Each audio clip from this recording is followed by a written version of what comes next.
निशिदिनी निरूपण क्रमांक 38 कुंभकातील अमृताची गोडी. काल आपण आराम कल्पवृक्षाणाम विराम सकला पदाम म्हणजे कल्पवृक्षाचा आराम आणि सकल आपदाना संकटांना विश्रांती मिळणे किंवा संकटातून मुक्ती या पद्धतीने कुंभक किंवा श्वासरहित कुंभकावस्था म्हणजेच प्राणशक्तीने संपृक्त भरलेली मन हृदय मस्तक मेंदू यांची संपन्नावस्था वाढत वाढत जाते. त्या कारणाने मनाचे अमन म्हणजे शांती, बुद्धीचे प्रज्ञेत म्हणजे द्रष्टेपणात रूपांतर होते. हृदयाची हार्दिकता विश्वप्रेमात परिवर्तित होते. त्याचा बोध घेतला. यामध्ये कुंभकावस्था किती काळ वाढते टिकते हे नेमके सांगता येत नसले तरी ती शारीरिक क्षमतेनुसार कमी जास्त असू शकेल. परंतु हे फार महत्वाचे आहे, परंतु ज्याची जिज्ञासा, मुळाचा शोध बोध घेण्याची तळमळ, प्रीती अत्यंतिक विशुद्ध दर्जेदार असते त्याला अगदी कुंभक साधल्या म्हणजे कुंभक झाल्या लगेचच याचा प्रत्यय येऊ शकतो. याचे कारण म्हणजे ब्रह्मसाधक, ब्रह्माची साधना करणारा ब्रह्मज्ञानासाठी निरंतर उत्कंठित असतो. त्याला देवाचं प्रेम आहे, तो देवासाठी सतत उत्कंठित असतो. त्या कारणाने कुंभक ही जरी योगावस्था असली आणि ती शारीरिक क्षमतेनुसार कमी जास्त कुंभक वाढू शकत असलो तरी शारीरिक क्षमतेने कुंभक वाढलं म्हणून लाभ होईल असं नाही. तर मूळ आपणाला आत्म्याची ओढ असेल, ब्रह्मसाधना आपणामध्ये असेल, मूळ जाणून घ्यायची तळमळ असेल, तर अशा तळमळ असलेल्या, परमेश्वराबद्दल प्रेम असलेल्या, आत्मज्ञानासाठी आतुर असलेल्या अशा जिज्ञासूला अगदी कुंभक घडल्या त्वरित काही विलक्षण अनुभव येतात. म्हणून म्हटलंय अगदी कुंभक साधल्या लगेचच याचा प्रत्यय तीव्र संवेगी परमेश्वराबद्दल अत्यंत आतुर असलेल्या जिज्ञासू माणसाला येऊ शकतो. प्रत्यक्ष कुंभक साधल्यावर त्या कारणाने लगेचच मनाचे अमन म्हणजे मन नष्ट होते आणि मनामध्ये पूर्ण शांती निर्माण होते. ती शांतीच बुद्धीपर्यंत पसरत जाते आणि बुद्धीचं प्रज्ञेत म्हणजे द्रष्टत्वात पुढील सर्व गोष्टी अधिक जाणण्यामध्ये म्हणजे त्याची सुसंवेद्य शक्ती अधिक जागृत होते. म्हणून अशा तळमळ असलेल्या साधकाबाबत प्रत्यक्ष कुंभक साधल्यावर म्हणजे कुंभक झाल्या म्हणजे कदाचित तो कुंभकाकडे लक्षही देत नसेल, पण 2 श्वासामध्ये ही कुंभकावस्था निर्माण होते. तिथे लगेचच त्याला त्याच्या नकळत प्रथम मनाचं अमन झालं, शांतीचा अनुभव येतो. तीच शांती हृदयापर्यंत पसरली आणि हृदयामध्ये हार्दिक प्रेम, विश्वाबद्दलचं हार्दिक प्रेम निर्माण झालं आणि तीच शांती मस्तकामध्ये मेंदूच्या पेशीपर्यंत पोचली आणि त्या पेशींचं बुद्धीचं प्रज्ञेत म्हणजे द्रष्टत्वात रूपांतर झालं. असा अनुभव त्याला अचानकपणे येऊ लागतो. आणि हा जेव्हा अनुभव येतो तेव्हाच हे विश्वची माझे घर म्हणजेच आपलं माणूस म्हणून असलेलं मर्यादित पण अत्यंत त्वरेने वैश्विक बनतो. आता तुम्ही म्हणाल हे लगेच कसं बनतं, तर हे लगेच बनतं असं नाही. या माणसाला जन्मजात अज्ञाताची ओढ असते, मूळ समजण्याची उत्कंठा असते, कोहमचा शोध, कोहम सोहम हे शब्द माहीत नसताना सुद्धा जो आतून घेत असतो, जो मुळातच अंतर्मुख असतो, याची ज्ञानेंद्रिय मुळातच अंतर्मुख होऊन विश्वाचं रहस्य जाणण्यासाठी उत्सुक असतात. अशा लहान मुलापासून उत्सुकता वाढत जाता सर्वसाधारणपणे त्याच्या तारुण्यावस्थात कुंभकामध्ये त्याला अचानक शोध लागतो की मनाचे अमन होते, बुद्धीचे प्रज्ञेत म्हणजे द्रष्टत्वामध्ये पुढचं जाणण्यामध्ये रूपांतर होतं. म्हणजे बुद्धी वरच्या पायरीवर जाते आणि हृदय तर हार्दिक प्रेमाने भरून जाऊन ते तर वैश्विक होतं. असा त्याला केवळ आणि केवळ त्याच्यामध्ये असलेले पॅशन फॉर द सोल, आत्म्याची जी तळमळ असते त्यामुळे त्याला हे सहजासहजी प्राप्त होतं. आणि हे प्राप्त होताना हे कसं प्राप्त होतं, तर पहाटेच्या बिंदूचे सूर्य उगवताच अदृश्य होणे, बाष्प बनून बिंदूचे आकाश होणे जसे घडते तसे हे विना विलंब परिवर्तन असते. त्यामधून मिळणारा शांती, परमशांती, मनाचे समत्वाच्या अधीन होणे म्हणजे समाधीत रूपांतर होणे आणि हृदयाचे विशालतम वैश्विक प्रेम यासारख्या पद्धतीने मनाचे अमन, बुद्धीचे प्रज्ञेत रूपांतर होणे, द्रष्टत्वात रूपांतर होणे, हृदय समत्वाधीन होऊन हृदयच वैश्विक प्रेमाने भरून जाणे यासारखा या कुंभकाद्वारे सतत आनंद सातत्याने वर्धिष्णू वाढणारा असतो, जो तीव्र संवेगी भक्ताच्या दृष्टीने सहजासहजी त्याला प्राप्त होतो. मग साधकाला दिवसाच्या अगदी कोणत्याही प्रहरात अगदी अकळतपणे हा कुंभकाचा सहज प्रसाद मिळू शकतो. शांतीने शांती वाढते, द्रष्टत्वाने द्रष्टत्व वाढते म्हणजे बुद्धीचे प्रज्ञेत रूपांतर होते आणि हृदयाच्या आनंदाने आनंद वाढतो. आनंदाचे डोही, आता इथे आनंदाचा डोह म्हणजे हृदय असतो. आनंदाचे डोही आनंद तरंग असा वैश्विक आनंद, ब्रह्मानंद सतत वाढतच वाढतच राहतो. हे सारे दवबिंदूचे सूर्योदयाबरोबर बाष्पात रूपांतर व्हावे किंवा त्यांचे आकाश सारूप्य साधावे. म्हणजे दवबिंदू बघता बघता बाष्प होतात आणि बिंदूच आकाश होतात, इतके सहज असते. प्रकाश पुढे पुढे पसरत जावा, ज्योतीने ज्योत या पद्धतीने उजेड प्रज्वलित व्हावा, ज्योत प्रज्वलित व्हावी, ज्ञान आनंद समाधान मार्ग विस्तारत जावा, निर्जराने झरत झरत पुढे पुढे जावे, करिता सरत सरत आपल्या ध्येयाप्रत म्हणजे समुद्राकडे वेगाने जावी, बिंदूचा सिंधू व्हावा, तद्वत माणसाचा देव, नराचा नारायण, रामाचा प्रभू राम, राम म्हणजे तेज आणि प्रभू राम म्हणजे सर्व तेजाने ब्रह्म भरून जाणे. रामाचा प्रभू राम होणे म्हणजे बालराम आहे, तो बघता बघता वैश्विक राम ब्रह्म तेजाने दैदिप्यमान बनावा, काजव्याचा सूर्य व्हावा, असा हा विराट उन्नतीचा विराट विशाल वैनतेय मार्ग असतो. यालाच म्हणतात वैनतेय मार्गाने आत्म्याकडे जाणे. हे असे होता होता माणसाच्या अंतरंगातून सरस्वतीची करुणा पद्यरूपे प्रवाहित होते. त्याच्या सर्व उन्नत जाणीवा तो आता मुलायम नीत भाषेत व्यक्तही करू शकतो व त्याच्या आत लपलेले स्वगत स्वमध्ये गेलेले म्हणजे आत्म्यामध्ये जाऊन दडलेले आत्मज्ञान रूप रहस्य, त्याच्या आत लपलेले स्वगत म्हणजे आत्मज्ञान रूप रहस्य तो त्याच्या वाणीने लेखणीने बाहेर म्हणजे पर टाकतो म्हणजे बाहेर टाकतो. आणि स्वगत जेव्हा परगत होते तेव्हा ते सांगणाऱ्यापासून ऐकणाऱ्यापर्यंत, सांगणाऱ्याच्या हृदयातून ऐकणाऱ्याच्या हृदयात जाते. स्वगत ऐकणाऱ्यापर्यंत परगत असते आणि हे जे स्वगत सांगणाऱ्याचं आहे ते ऐकणाऱ्यापर्यंत परगत होता होता ते ऐकणाऱ्याच्याही हृदयात जाऊन लपते आणि त्याचही ते स्वगत होते. त्याचा अर्थ आत्मा हा इथून तिथून एकच आहे. स्वमध्ये गेलेला आत्मा ज्याला कळला त्याला त्याची प्राप्ती झाली.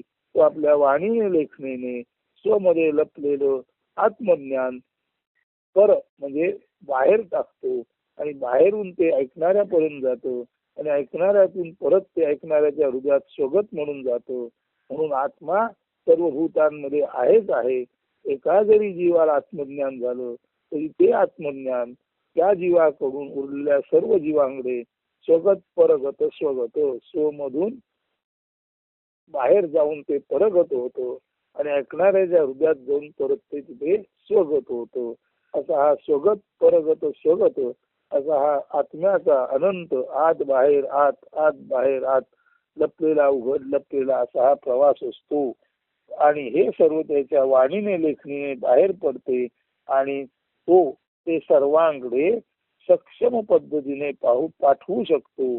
जसे वायूने पुष्पगंधाचे वहन सर्व दूर पाठवावे, वायूमुळे फुलाचा गंध जसा सर्व दूर पाठवला जातो तसा हा आता अत्यंत तीव्र संवेगी ज्ञानी भक्त आपल्या हृदयातील आत्मज्ञान आपल्या लेखणी वाणीने आणि आत्मा आणि अर्थातच सरस्वतीच्या कृपेने तो सर्वत्र पाठवू शकतो. मेघवृष्टीमध्ये 122-123 पानावर 25/6/2004 रोजी प्रकटलेले काव्य जे आत्मोपनिषद मध्ये 140-41 पानावर आहे ते ऐका. म्हणजे याची साक्ष आपल्याला पटू शकेल.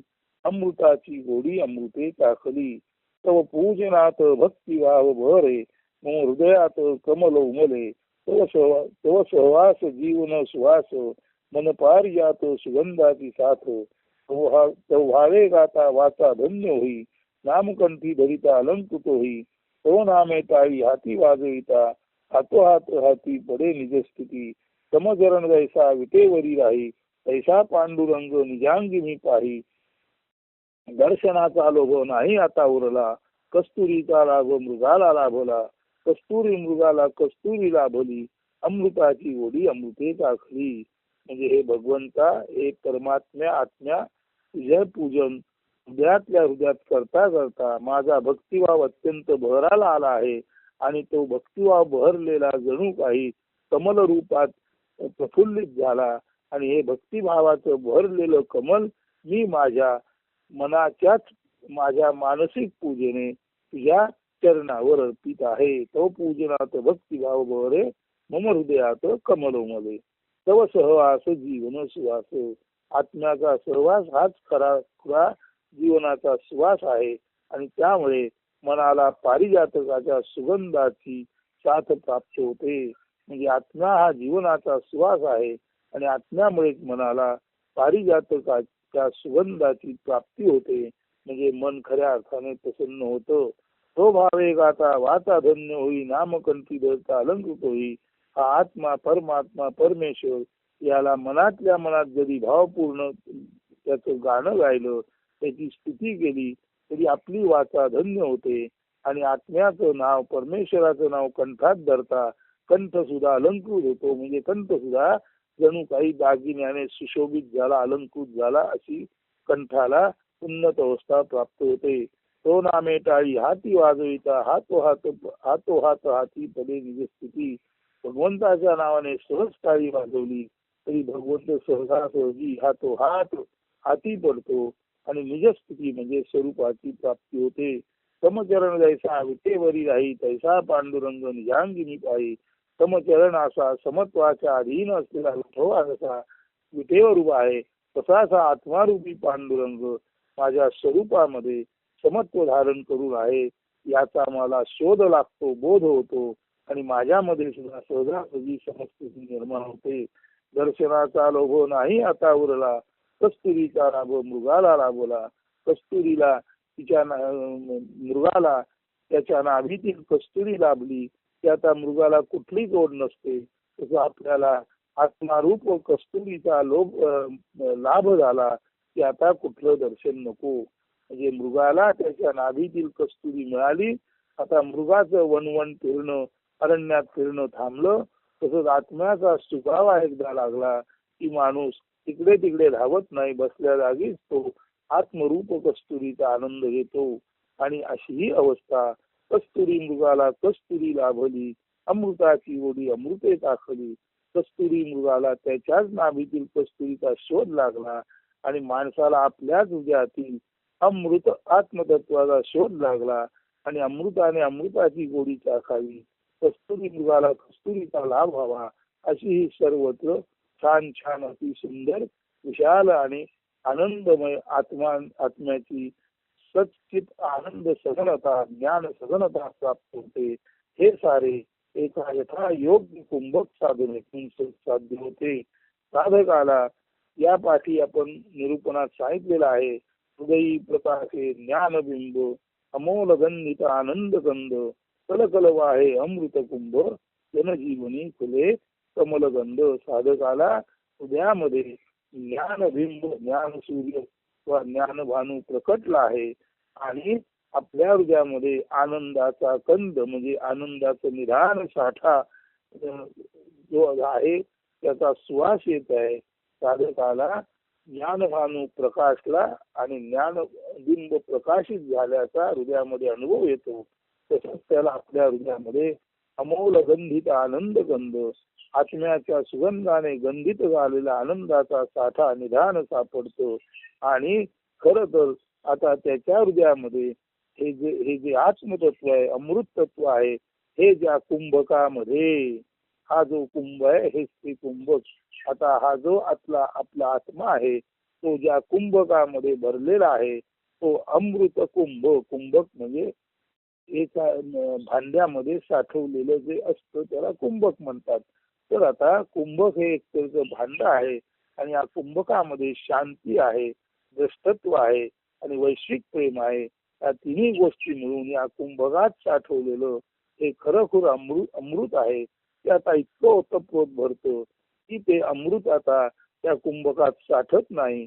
तो कुंभक लवणतो, तो कुंभ पडतो आणि त्याच्यातून कल कल कल असा अमृताचा नाद निनाद ऐकू येतो. तर असं हे कुंभकामध्ये हृदय प्रकाश हे ज्ञानबिंब अमोल गंधित आनंद गंध कल कल वाहे अमृत कुंभ. म्हणजे आत्मरूपी अमृताने भरलेला कुंभक म्हणजेच ही शुद्ध विशुद्ध कुंभक स्थिती आता लवणते. म्हणजे जसा कुंभ जमिनीवर आडवा पडावा तसा पडतो आणि त्यातून अमृत वाहतं आणि त्या अमृताचा कल कल निनाद साधकाला ऐकू येतो आणि त्या कारणाने तो आणि संपूर्ण विश्व जनजीवनी खुले कमलगंध आणि संपूर्ण विश्वात त्या अमृत रूपी कमलाचा गंध पसरतो आणि खरी खुरी अशी अतीव आत्मानंदाची निरंतर प्राप्ती साधकाला होते. पहा चिंतनात असा ते सर्वांना सहज साध्य आहे. मात्र परमेश्वराचे आत्म्याचे अतीव प्रेम हवे. सूर्यफूल सूर्याभिमुख असते तसे आपण आत्माभिमुख असाल तर का नाही आपणा सर्वांनाही साधणार. म्हणून आता पद्य परत ऐका एकदा. अमृताची गोडी अमृते चाखली तव पूजनात भक्तिभाव बहरे मम हृदयात कमल उमले तव सहवास जीवन सुवास मन पारिजात सुगंधाची साथ तव भावे गाता वाचा धन्य होई नाम कंठी धरिता अलंकृत होई तव नामे टाळी हाती वाजविता हातो हाती पडे निज स्थिती समचरण जैसा विटेवरी राही तैसा पांडुरंग निजांगी मी पाही दर्शनाचा लोभ नाही आता उरला कस्तुरीचा लाभ मृगाला लाभला कस्तुरी मृगाला कस्तुरी लाभली अमृताची गोडी अमृतेचा खली. सज्जन श्रोते हो, भाव तोची देव हे लक्षात ठेवता जेव्हा आपली जाणीव अत्यंत उत्क्रांत होते तेव्हाच कुंभकातील उत्क्रांती म्हणजे खऱ्या अर्थाने आत्मज्ञानाची प्रचिती आपणाला येते. अशी कुंभकातील अमृताची गोडी आपणा सर्वांना त्या भगवंताच्या कृपेने चाकता येवो घेता येवो अशी सदिच्छा व्यक्त करतो आणि आजचं हे निरूपण येथेच थांबवतो. धन्यवाद अस्तु.